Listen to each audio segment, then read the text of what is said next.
आज हम देख लेते हैं chapter number 8 exercise for impure balance. आज हम इसका सबसे पहले इंट्रोडक्शन देखते हैं। लॉस ऑफ जो बैलेंस है और फाइलिंग जो है और प्रॉब्लम होती है that affect the individual with wide range of diagnosis. ठीक है।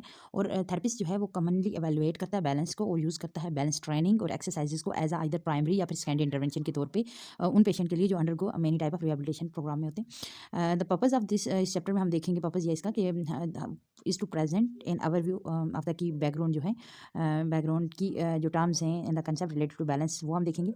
हाउ टू बैलेंस कंट्रोल हम नॉर्मली अचीव कर रहे होते हैं इन ह्यूमंस में of different variety of conditions में। पॉसिबल काज ऑफ बैलेंस और possible causes of the balance impairment क्या हो सकती हैं। एविडेंस बेस्ड असेसमेंट कैसे किस करते हैं। इंटरवेंशन हम क्या दे रहे होते हैं to enhancing all aspect of the individual balance control. हम देख लेते हैं बैकग्राउंड एंड द कंसेप्ट्स में सबसे पहले हमारे पास है बैलेंस। हम बैकग्राउंड कंसेप्ट में सबसे पहले की टर्म्स एंड डेफिनेशन देख लेते हैं। बैलेंस जो है बैलेंस और पोस्चर स्टेबिलिटी ये जेनरिक टर्म है यूज हम कहते हैं to describe the dynamic process by which the body position is maintain in equilibrium में आपकी बॉडी पोजीशन हो। इक्विलिब्रियम मीन दैट द आपकी बॉडी या तो फिर एक आइदर इन रेस्ट पोजीशन या स्टैटिक इक्विलिब्रियम में होगी या फिर स्टेडी स्टेट मोशन में हो या जिसको हम डायनेमिक इक्विलिब्रियम बोलते हैं। ठीक है। बैलेंस जो है ग्रेटर होगा जब भी बैलेंस तभी ग्रेटर होता है जब वेन बॉडी जो है वेन द बॉडी का जो centre of mass centre of gravity जो है maintain our it's base of support वो बेस ऑफ सपोर्ट के ऊपर मेंटेन हो। ठीक है। सेंटर ऑफ ग्रेविटी और centre of mass base of support के ऊपर मेंटेन हो। सेंटर ऑफ मास क्या है हमने पढ़ा। सेंटर ऑफ मास जो है the center of mass is a point that correspond to the center of the total body mass and is the point at which the body is in perfect equilibrium। Body जो है perfect equilibrium में होगी ना उस point पे। It is determined by finding the weightage की average of the centre of mass of each body segment के centre of mass की हम एवरेज लेते हैं तो वो हमें क्या करते हैं फाइंडिंग हो जाती है सेंटर ऑफ मास की। ठीक है। देन है हमारे पास सेंटर ऑफ ग्रेविटी क्या है। सेंटर ऑफ ग्रेविटी और सेंटर ऑफ मास हम देख लिया। सेंटर ऑफ मास और सेंटर ऑफ ग्रेविटी जब देखते हैं सेंटर ऑफ ग्रेविटी रेफर कर रही होती है to the vertical projection of the centre of mass to the ground. Centre of mass की vertical projection to the ground पे जो वर्टिकल प्रोजेक्शन है ग्राउंड पे उसको कहते हैं सेंटर ऑफ ग्रेविटी। और ये जो है in the anatomical position centre of gravity जो है मोस्ट ऑफ द एडल्ट जो ह्यूमन बॉडी है वो लोकेटेड होती है slightly anterior to the second sacral vertebra. ठीक है। ये अप्रोक्सीमेटली 50% ऑफ द बॉडी ये are approximately 50% of the body height जिनकी होती है उनमें जो है वो सेंटर ऑफ ग्रेविटी लाई कर रही होती है सेकंड सैक्रल वर्टिब्रा में और एंटीरियर होता है स्लाइटली उसके। देन है हमारे पास मोमेंटम क्या है। Momentum is the product of mass time velocity product of mass time velocity है। और लीनियर मूवमेंट जो है वो ऑब्वियसली रिलेट कर रहा होता है लीनियर है यानी कि स्ट्रेट लाइन में मूव कर रही होगी body relate to the velocity of the body along with the straight line. For example sagittal और ट्रांसवर्स प्लेन में जो भी मूवमेंट हो रही है वो हमारे पास जो है वो लीनियर मूवमेंट होगा। Angular movement related to the rotational velocity of the body rotational movement होगी तो उसमें एंगुलर मूवमेंट होगा। अच्छा। देन है हमारे पास body of base of support जो है is defined as the perimeter of the contact area between the body and its support surface. यानी कि वो हम डिफाइन कर रहे होते हैं पेरीमीटर यानी कि वो एरिया मानी वो जो सराउंडिंग जो है जहाँ पे जो बॉडी का कॉन्टैक्ट है बिटवीन द सपोर्ट सरफेस का और बॉडी का कॉन्टैक्ट हुआ है।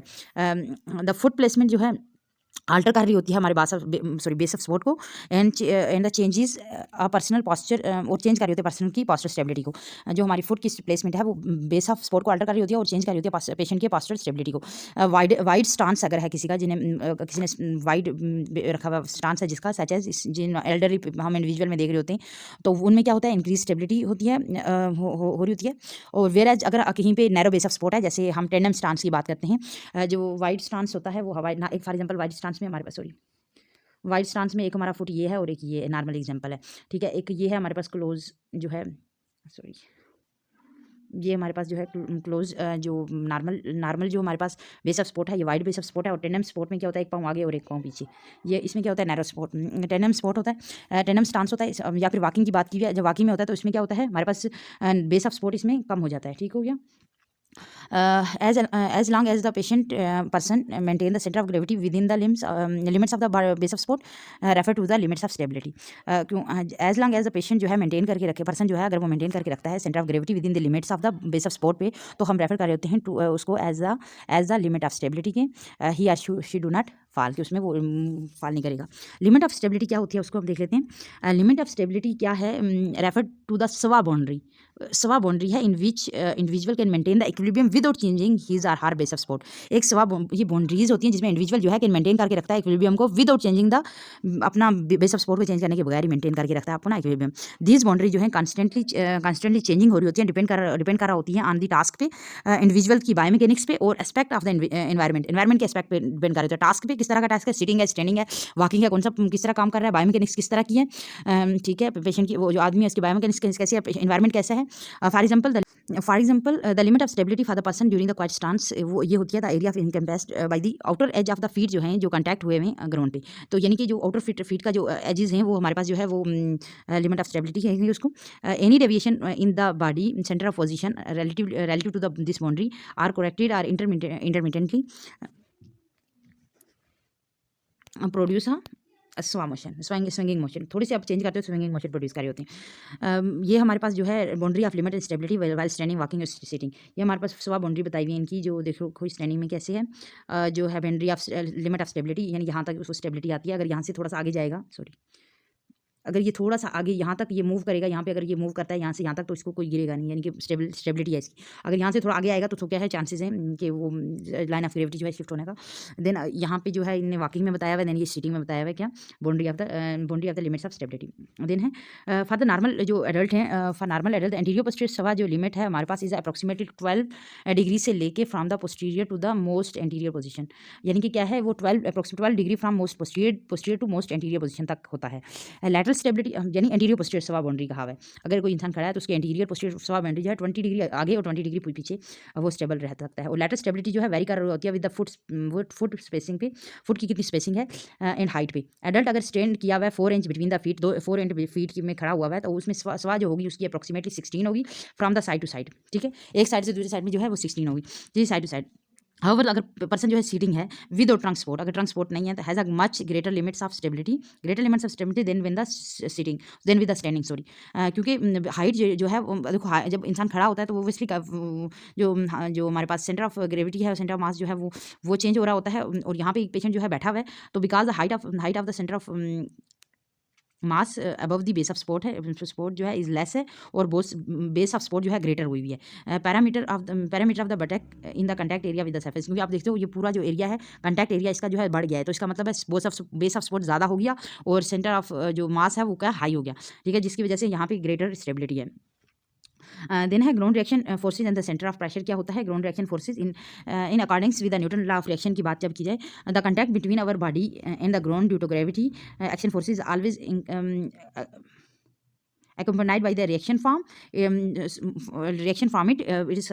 हम इसको कहते हैं ग्राउंड रिएक्शन फोर्सेस। क्योंकि देखो सेंटर ऑफ प्रेशर क्या होता है, सेंटर ऑफ प्रेशर जो है इज लोकेटेड होता है, centre of pressure is a location of the vertical projection of the ground reaction forces. Centre of pressure जो होता है वो ग्राउंड रिएक्शन फोर्सेस का वर्टिकल प्रोजेक्शन होता है। ये इक्वल और अपोजिट होता है to the weight average of the all downward forces acting on the area in contact with the ground.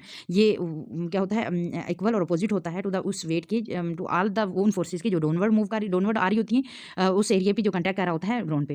If 1 foot on the ground है तो ऑन द ग्राउंड है the net centre of pressure जो होगा lie within that foot when both feet are in the ground, और net centre of pressure lie somewhere between the 2 feet depending on how much the weight is taken by each feet, यानी कि वो depend कर रहा होता है कितना foot ने कितना वेट उठाया हुआ है। When both feet are contact दोनों फुट अगर कंटैक्ट में होंगे तो centre of pressure under each foot जो है कैन बी मेजर सेपरेटली, हम दोनों पे मेजर सेपरेट कर लेते हैं टू मेंटेन द स्टेबिलिटी। अगर पर्सन जो है प्रोड्यूस करेगा person produce a muscular force to continuously control the position of centre of gravity, तो when which in turn to change the location of the center of pressure, thus the center of pressure is a reflection of the body neuromuscular response to balance of the center of gravity। जो force है इस traditionally हम use कर रहे होते हैं to measure the जो हमारे पास जो ग्राउंड रिएक्शन फोर्सेज है उसको हम कहते हैं Newton, and the centre of movement इनको हम मीटर में मेजर कर रहे होते हैं। देन हमारे पास बैलेंस कंट्रोल क्या होता है। Balance is a complex motor control task है involving the detection and integration of sensory information, detect करती है और इंटीग्रेट करती है सेंसरी इन्फॉर्मेशन को टू असेस द पोजीशन, ताकि वो असेस करे पोजीशन को in the motion of the body in space में, in the execution of appropriate musculoskeletal response, ताकि वो एग्जीक्यूट करे appropriate musculoskeletal response to control body position, ताकि वो कंट्रोल करे बॉडी पोजीशन को with in the context of environment and task, वो environment और टास्क के कंटेक्स्ट में वो क्या करे, अपनी बॉडी की पोजीशन को कंट्रोल करे। ठीक है, 10 जो बैलेंस कंट्रोल जो रिक्वायर्ड होता है require the interaction of the nervous, इसलिए जब भी बैलेंस जो कंट्रोल होगा, जब बैलेंस कंट्रोल जो है वो रिक्वायर करता है interaction of the nervous and musculoskeletal system and contractual effects. ठीक है, सबसे पहले हम देख लेते हैं इनमें फर्स्ट वन बाय वन देखते हैं। सबसे पहले नर्वस सिस्टम की बात करते हैं। नर्वस सिस्टम जो है सबसे पहले प्रोवाइड कर रहा होता है sensory processing for perception of the body orientation in space, provide mainly, अच्छा, perception of the body orientation क्या कर रहा होता है, प्रोसेस कर रहा होता है, सेंसरी प्रोसेसिंग कर रहा होता है इन स्पेस में, जो प्रोवाइड हो रही होती है मेनली विजुअल देखने से, वेस्टिबुलर यानी विजुअल रिफ्लेक्स से, वेस्टिबुलर रिफ्लेक्स से, या सोमैटोसेंसरी सिस्टम से, जो सेंसरी मोटर इंटीग्रेशन है। अच्छा, पहले हमने देखा कि सेंसरी प्रोसेसिंग की से किया for the perception of the body orientation space, उन्हें विजुअल रिफ्लेक्स देखा वेस्टिबुलर और द सोमैटोसेंसरी सिस्टम से किया।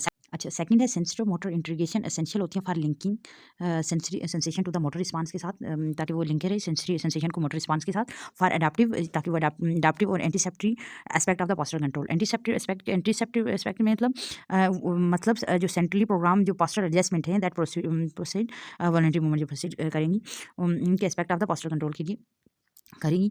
देन है motor strategy for planning, programming and executing balance response, यानी मोटर स्ट्रैटेजी किसके लिए, थर्ड जो है प्लानिंग के लिए, प्रोग्रामिंग के लिए and executing the balance response के लिए। ठीक है, और ये जो है वो प्रोवाइड कर रहा होता है नर्वस सिस्टम। सबसे पहले वो सेंसरी प्रोसेसिंग देता है, सेंसरी मोटर इंटीग्रेशन देता है, देन मोटर स्ट्रैटेजी देता है। ठीक है, ताकि वो बैलेंस को एक्सिक्यूट करें। देन है हमारे पास musculoskeletal contribution include postural alignment, musculoskeletal flexibility such as joint range of motion, जो है जॉइंट की रेंज ऑफ मोशन, जॉइंट की इंटीग्रिटी, मसल की परफॉर्मेंस, मसल की परफॉर्मेंस को क्या हो सकती है, मसल के स्ट्रेंथ, पावर, एंड्योरेंस और सेंसेशन, जैसे हमारे पास प्रेशर है, टच है, प्रोप्रियोसेप्शन है, या फिर कैनेस्थीसिया, ये जो है वो मस्कुलोस्केलेटल कंट्रीब्यूट कर रहा होता है। ठीक है, अगर ये सब चीज़ें ठीक हैं तो फिर पोस्चर भी सही है। देन हमारे पास कंस्ट्रक्चुअल जो इफेक्ट्स वो क्या हैं, that interact with the two system are the environmental, two system are the environment, whether it is closed, predictable with no distraction, और ओपन या अनप्रिडिक्टेबल विद डिस्ट्रैक्शन हो सकते हैं। द स्पोर्ट सर्फेस भी हो सकते हैं, फ्रेम वर्सेस स्लिपरी भी हो सकती है, स्टेबल वर्सेस अनस्टेबल भी हो सकती है, टाइप ऑफ शूज़ भी शूज़ डिफरेंट हो सकते हैं, और उसके साथ है the amount of lightning effect of gravity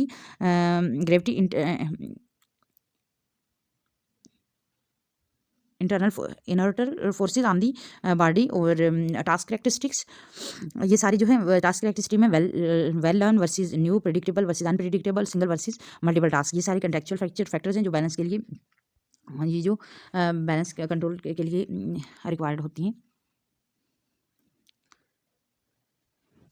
Then even all the element of the neurological या musculoskeletal system are operate effectively. A person may fall if contextual factor जो है वो force the balance control demand to be so high that the person internal mechanism are overwhelmed होंगी. Then हमारे पास sensory system and balance control, perception of one body position and the movement in space required a combination of information from peripheral receptor in multiple sensory system, include visual, somatosensory, जिनमें proprioceptive joints, cutaneous receptor, vestibular system include है। ये हम देख लेते हैं।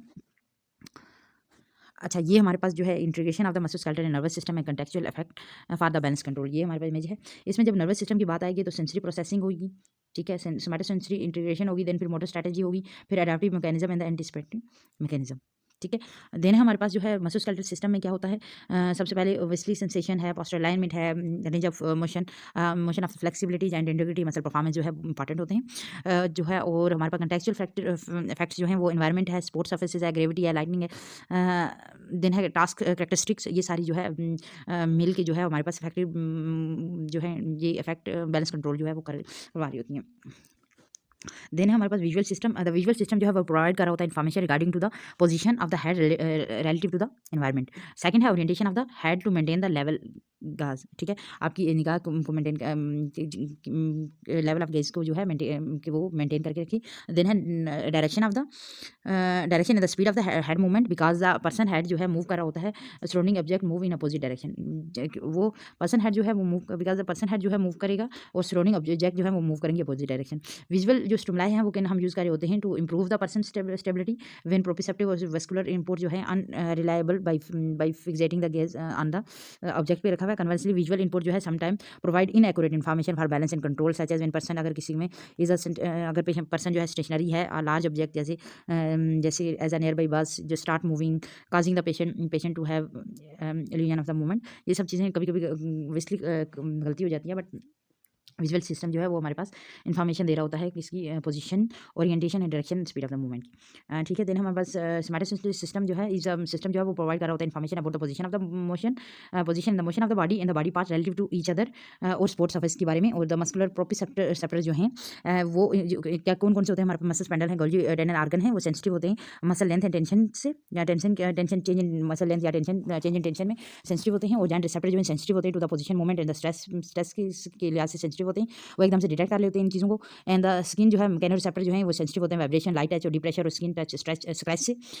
इन are dominant sensory input from maintaining the balance when the sports surface अगर film है, flat है, फिक्स्ड है, तो वहाँ से भी आ रही होती है। However when standing on the surface that moving हो रही है, जैसे बोट है, या फिर आप ऐसी सर्फेस पे जो हॉरिजॉन्टल नहीं है जैसे रैंप है, include inputs about the body position with respect to the surface not appropriate, कभी कभी अप्रोप्रिएट होती है बैलेंस को मेंटेन करने के लिए। देयरफॉर अगर पर्सन अगर वो रिलाई करे on the other sensory input पे फॉर स्टेबिलिटी के लिए इन दिस कंडीशन पे, इंफॉर्मेशन जो है from the joint receptor does not contribute greatly to conscious joint position sense, conscious joint position sense पे इतना ज़्यादा नहीं कर रही होती।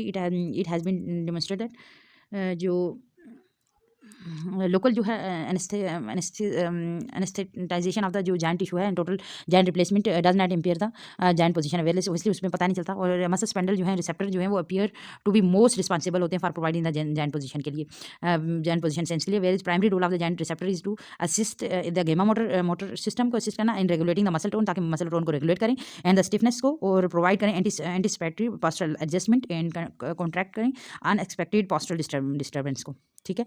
देन हमारे पास वेस्टिबुलर सिस्टम जो है प्रोवाइड कर रहा होता है information about the position and the movement of the head with respect to gravity और इंटरनल इनर्टल फोर्सेज के रिस्पेक्ट से। रिसेप्टर जो हैं in the semi circle canal जो है हमारी किसमें वेस्टिबुलर ऑपरेटर्स इनको में वो डिटेक्ट कर रहे होते हैं एंगुलर एक्सीलरेशन की ऑफ द हेड की, और वेयर इज जो रिसेप्टर्स हैं जो हमारे पास सेमी सर्कल कैनाल्स हैं वो एंगुलर एक्सीलरेशन को डिटेक्ट कर रहे होते हैं ऑफ हेड की, और वेयर एज जो रिसेप्टर होते हैं इन ऑटोलाइट्स जो ऑपरेटर्स हैं जिनमें यूटिकल और स्क्यूल्स हैं वो डिटेक्ट कर रहे होते हैं linear acceleration of the head position की विद रिस्पेक्ट टू ग्रेविटी। जो हमारे पास सेमी सर्कल कैनाल्स हैं वो पर्टिकुलर सेंसिटिव होते हैं फास्ट हेड मूवमेंट की, such as those made during walking में या फिर during the episode of imbalance, जैसे स्लिप है, ट्रिप है या स्टम्बल है उसमें। लेकिन जो ऑथोलेट्स हैं जो हमारे पास यूटिकल और स्क्यूल्स हैं वो रिस्पॉन्सिबल होते हैं टू स्लो हेड मूवमेंट, जैसे ड्यूरिंग पास्टल स्वा है तो उसमें वो रिस्पॉन्सिबल होते हैं बाई इटसेल्फ। जो हमारे पास वेस्टिबुलर सिस्टम है ये हमारे पास सेमी सर्कल कैनाल्स जो हैं वो रिस्पॉन्सिबल होते हैं एंगुलर के लिए, और जो ऑथोलेट्स और यूटिकल्स हैं जो स्क्यूल्स और यूटिकल वो क्या कर रहे होते हैं लीनियर एक्सीलरेशन को डिटेक्ट कर रहे होते हैं हेड की मूवमेंट को, ठीक हो गया। Slow head movement such as postal slow. Vestibular system जो है can give no information about the position of the body, for example it can not be distinguish simple head nod head movement on the stable trunk, ये नहीं देख रहा होता है from the forward head, जो forward bend जो है head movement in conjunction with the trunk moving trunk, वो नहीं देख रहे होते। Consequently additional information particularly from the mechanoreceptor in the neck जो है वो नहीं हो रही थी, provide by the centre, mostly जो है वो प्रोवाइड हो रही होती है centre nervous system free to have a true picture of orientation of the head relative to the body. Vestibular system use कर रहे होते हैं motor pathway orientation from the vestibular nuclei for the postural control and coordination of I and the head movement के लिए। Vestibulo spinal reflex जो है वो bring about the postural changes to compensate for the tilt and ताकि compensate करें tilt को और movement of the body को through the vestibular spinal track projection के से to the anti gravity muscle at the level of spinal cord के level में these vestibulo ocular reflex जो है वो स्टेबलाइज कर रहे होते हैं। और एक और है हमारे पास vestibulo ocular reflex. Vestibulo spinal reflex जो है वो क्या कर रहा होता है हमारे पास postural change to compensate for the tilt in the movement of the body through the vestibulo spinal tract के जरिए। और जो हमारे पास है the vestibulo ocular reflex stabilize कर रहा होता है वीएन को during the head in the body movement को through the projection of the वेस्टिबुलो the projection from the vestibular nuclei to the nuclei of the innervated the extraocular muscles. Vestibular nuclei के लिए क्योंकि वो न्यूक्लाई क्या कर रहे होते हैं स्टेबलाइज कर रहे होते हैं extraocular muscles of the eye को। देन है हमारे पास sensory organisation of the balance control. Vestibular और विजुअल और सोमैटिक सेंसरी जो इनपुट हैं वो नॉर्मली जो है combine seamlessly to produce our sense of orientation and movement जो है वो दे रही होती है। इनकमिंग जो सेंसरी इन्फॉर्मेशन है is integrated and processed in cerebellum में हो रही होती है, बेजल गैंग्लिया में होती है और सप्लीमेंट्री मोटर एरिया में होती है। ठीक है, सोमैटिक सेंसरी इन्फॉर्मेशन जो है has the fastest processing time होती है फॉर रैपिड रिस्पांस के लिए, फॉलोड बाय द विजुअल और वेस्टिबुलर इनपुट के साथ होती हैं। When the sensory input from one system जो है is inaccurate owing the environmental condition और injury that decrease the information processing rate और central nervous system must suppress the inaccurate input and select the combine and appropriate sensory input from the other to system से वो क्या कर रहा होता है obviously देख रहा होता है और फिर adapt the process. This adapt process को हम क्या कहते हैं सेंसरी ऑर्गेनाइजेशन। अच्छा, इसमें क्या होता है most of the individual can compensate well with one of the three जो सिस्टम है इज इम्पेयर्ड है, therefore concept is based on the many treatment programme. इसलिए मेनी ट्रीटमेंट प्रोग्राम। देन हमारे पास टाइप ऑफ बैलेंस कंट्रोल कौन कौन से हैं। जो फंक्शन टास्क जो है रिक्वायर्ड हो रहे होते हैं different type of the balance, जो फंक्शन टास्क हैं वो रिक्वायर्ड कर रहे होते हैं different type of balance control. जैसे कि हमारे पास सबसे पहले है स्टैटिक बैलेंस कंट्रोल हमें चाहिए होता है ताकि मेंटेन करें हम स्टेबल एंटी ग्रेविटी पोजीशन को जब हम रेस्ट में हैं, जैसे कि स्टैंडिंग पोजीशन है या फिर सिटिंग है, या फिर डायनामिक बैलेंस कंट्रोल चाहिए होता है ताकि हम स्टेबलाइज करें बॉडी को स्पोर्ट्स सरफेस में जब स्पोर्ट्स सरफेस मूविंग हो रही हो, या फिर हम बॉडी जो है मूव कर रही होगी स्टेबल सरफेस पे तब, जैसे sit to stand, sir transfer जो है या फिर वॉकिंग, ये इसकी एग्जांपल है। देन है ऑटोमेटिक पोस्चरल रिएक्शन जो है वो रिएक्शन के दौरान ताकि हम मेंटेन करें बैलेंस को इन रिस्पांस टू जो अनएक्सपेक्टेड जो एक्सटर्नल परटर्बेशन हो रही होती हैं, such as straining on the bus that suddenly accelerate forward, तो वो एक्सट्रेट फॉरवर्ड हो रहा होता है, यानी कि फीड फॉरवर्ड। इसमें हमारे पास फीड फॉरवर्ड है, एंटीसिपेटरी कंट्रोल है and the close loop control है। फीड फॉरवर्ड जो ओपन लूप मोटर कंट्रोल है, इसमें क्या है वो यूटिलाइज कर रहे होते हैं for the moment that occur too fast to rely on the sensory feedback, यानी कि for example reactive response for the anticipatory aspect of the postural control पे। एंटीसिपेटरी कंट्रोल क्या होता है, ये इन्वॉल्व कर रहा होता है involve the activation of the postural muscle in advance for performing the skill movement such as activation of the posterior leg in the back extensor muscle prior to person pulling the handle when standing, या फिर आप क्या करते हो planning करते हो how to negate to avoid the obstacle in the environment. Then हमारे पास क्लोज लूप कंट्रोल के साथ हम किसी करते हैं for precision of the movement that required a sensory feedback. Sensory feedback required होता है ताकि हम मेंटेन करें बैलेंस को वाइल हम सीटिंग है ऑन द बॉल या फिर स्टैंडिंग है ऑन द बैलेंस बीम पे। देन हमारे पास motor strategy for balance control के लिए क्या होती है टू मेंटेन द बैलेंस, जो बॉडी है वो मसली कंस्टेंटली एडजस्ट हो रही होती है, एडजस्ट कर रही होती है इट्स पोजीशन इन स्पेस में, ताकि to keep the centre of mass of the individual over the base of support पे रहे सेंटर ऑफ मास, और या फिर वो ब्रिंग करे सेंटर ऑफ मास को back to the position after the perturbation. ठीक है, यानी कि वो प्रीट्यूबरेशन से पहले जो है वो हमारे पास जो पोजीशन थी उसमें लेके आए। एक सर्जन ने डिस्क्राइब किया था 3 प्राइमरी मूवमेंट स्ट्रेटजी, होरेक और नेशनर ने डिस्क्राइब की थी 3 movement strategy use for healthy adults ने to recover the balance in response to sudden protrusion of sporting surface की। उनने उसमें sporting surface brief interior posture platform displacement में इंटीरियर पोस्चर में उन्होंने जैसे बताया था, उसमें हमारे पास क्या है एंकल हिप और स्टेपिंग स्ट्रैटेजी बताई। फैक्टर जो है that determine which strategy most effectively, वो हम देखेंगे कौन कौन से। Result of the research examining the pattern of the muscle activity underlying these movement strategy suggest that the pre programming muscle जो है synergy compromise the functional movement unit जो use हो रहे होते हैं ताकि use to restore the balance, ताकि वो रिस्टोर करने बैलेंस को, और जो सिनर्जी जो है इज़ फंक्शनली कपल हो रही होती है फॉर द ग्रुप मसल्स में, so that must be act together as a unit के तौर पे काम कर रहे होते हैं। This is our organisation, this organisation generally simplify the control demand of the central nervous system. ठीक है, सेंट्रल नर्वस सिस्टम जो है 3 मूवमेंट सिस्टम यूज़ कर रहा होता है to regain the balance after the balance अगर प्रोट्रूड हुआ है। रिफ्लेक्स ऑटोनॉमिक इनवॉलंटरी जो है वो यूज़ कर रहा होता है। इसमें हम देख लेते हैं सबसे पहले वो सारी टर्म्स। ये हमारे पास जो है आप देख सकते हो ankle strategy, hip strategy and stepping strategy. इस for the to control the body sway को कंट्रोल करने के लिए ये इसने क्या किया मैंने दिया है। फैक्टर जो इन्फ्लुएंसिंग कर रहे होते हैं for the influencing the selection of the balance strategy, हमारे पास speed and intensity of the displacing force अगर ज़्यादा है, इंटेंसिटी ज़्यादा है तो फिर मुश्किल हो जाता है। Characteristic of the sport surface की करैक्टरिस्टिक कैसी है, magnitude of the displacement of centre of मास पे किससे कितना है, सब्जेक्ट अवेयरनेस ऑफ डिस्टर्बेंस, उसको पता है कितना अवेयरनेस है उस डिस्टर्बेंस से, सब्जेक्ट का posture at the time of preparation, या फिर सब्जेक्ट प्रायर एक्सपीरियंस क्या है उस पर डिपेंड कर रहा होता है। ये सारे फैक्टर जो हैं वो डिपेंड कर रहे होते हैं पेशेंट की रिस्पॉन्स पे। देन सबसे पहले हमारे पास है stretch reflex mediate by the spinal cord comprise the first response to external protuberance. Stretch reflex हमारे पास जो होता है फर्स्ट रिस्पांस होता है आफ्टर द ये मेडिएट होता है स्पाइनल कार्ड जिसे, और ये फर्स्ट रिस्पांस होता है एक्सटर्नल प्रोट्रूबरेशन के लिए। दे हैव शॉर्टेस्ट लेटेंसी होता है लेस देन 70 mm, इसीलिए, और independent of the task demand and produce stereotype muscle contraction in response to sensory input. ठीक है, और देन है वॉलंटरी रिस्पांस में लार्ज लेटेंसी होती है 150 ms होती है। ये डिपेंड कर रहा होता है ऑन द टास्क पैरामीटर पे, और produce highly variable motor input देता है। For example reach near by stable sport surface पे रीच करो, या फिर walk away from disturbing condition से आप वॉक करो। देन है ऑटोमेटिक पास्टल रिएक्शन, इसमें हैव इंटरमीडिएट इसमें लेटेंसी होती है जिसमें 80 to 120 मीटर पर सेकंड होती है, and are first response that effectively are the first response जो है इफेक्टिवली जो है प्रिवेंट कर रहा होता है फॉल को। दे प्रोवोक क्विक और relative invariant movement among the individuals दे रहा होता है, but they required coordination of response among the body region और modifiable depending on the demand of the task पे डिपेंड कर रहा होता है कि कितना है, similar to the voluntary response पे होता है। रिफ्लेक्स और ऑटोनोमिक और वॉलंटरी मूवमेंट सिस्टम इंटरेक्ट हो रहे होते हैं ताकि इंश्योर करें the response match for the postural challenges. सबसे पहले जो स्ट्रैटेजी है हमारे पास ankle strategy, anterior posterior plane में in quiet stance during all small protuberance, slow speed protuberance usually occurring in on a large frame surface पे अगर हो रही होती है, movement all the at the ankle act to restore the person centre of mass to a stable position, ताकि for small external protrusion that cause a loss of balance in forward direction, platform displacement and backward direction, muscle activation usually proceed in distal और proximal sequence में होते हैं।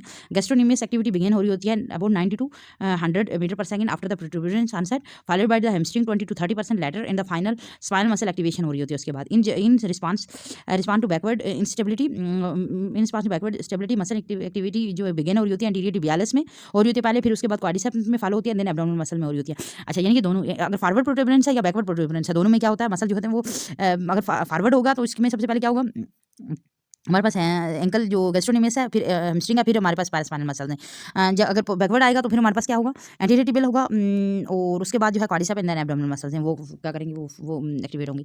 Then है weight shifting strategy lateral plane में weight shifting strategy में क्या होता है, the movement strategy utilise to control medio lateral protrusion protrusion include the shifting of the body weight lateral from the one leg to other, एक leg से दूसरी leg पे shifting। the hip key control point है of the weight shifting strategy का।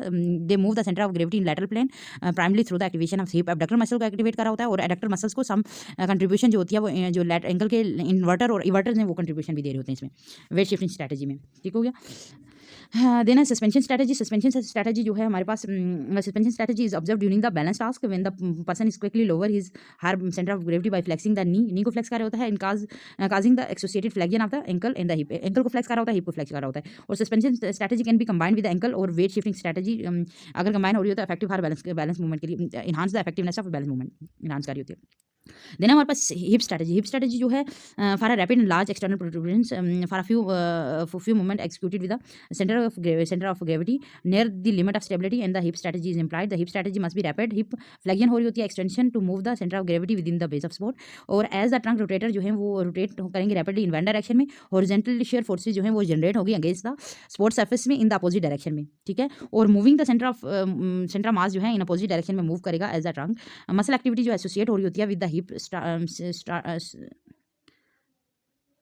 Strategy में has been study by having the people stand crosswise on the narrow base of support beam while the support surface जो है वो suddenly अगर backward move कर रही है, पेशेंट स्वा फॉरवर्ड, और फॉरवर्ड अगर है तो पेशेंट स्वा बैकवर्ड जाएगा। In response to the forward sway में मसल टिपिकली एक्टिवेट हो रहे थे प्रेक्सिमल टू डिस्टल सीक्वेंस में, और एब्डोमिनल जो है वो बिगिनिंग में हो रहे होते हैं 90 to 100 metre per second after protuberance अगर अनसेट होगी followed by the activation of the quadriceps. Backward sway में क्या होता है, एक्टिवेशन होती है paraspinal muscle followed by the followed by the hamstring muscle से, ठीक है। A person can not be use a hip strategy, नहीं यूज करता ताकि to restore the balance while walking और slippery surface because the large horizontal forces जो generate to cause the ज़्यादा हो रही होती है, तो उसकी वजह से फुट जो है फीट जो है स्लिप हो रहा होता है, two feet slip. Then stepping strategy, stepping strategy जो होती है उसमें क्या होता है, if large force displace the centre of mass को अगर डिस्प्लेस कर रहा होता है beyond the limit of stability, forward है या बैकवर्ड स्टेप आप यूज़ कर रहे होते हो to enlarge the base of support, ताकि रिगेन करें बैलेंस कंट्रोल को। और uncoordinated step that followed as stumble और uneven ground is example of the stepping strategy, आप उसमें यूज़ कर रहे होते हो। देन कमांड स्ट्रेटजी में रिसर्च कुछ रिसर्च ने शो किया था the movements response pattern to the postural protuberance are more complex and variable है than the original describe in the Nestor, जो नेशनर ने जो डिस्क्राइब किया था।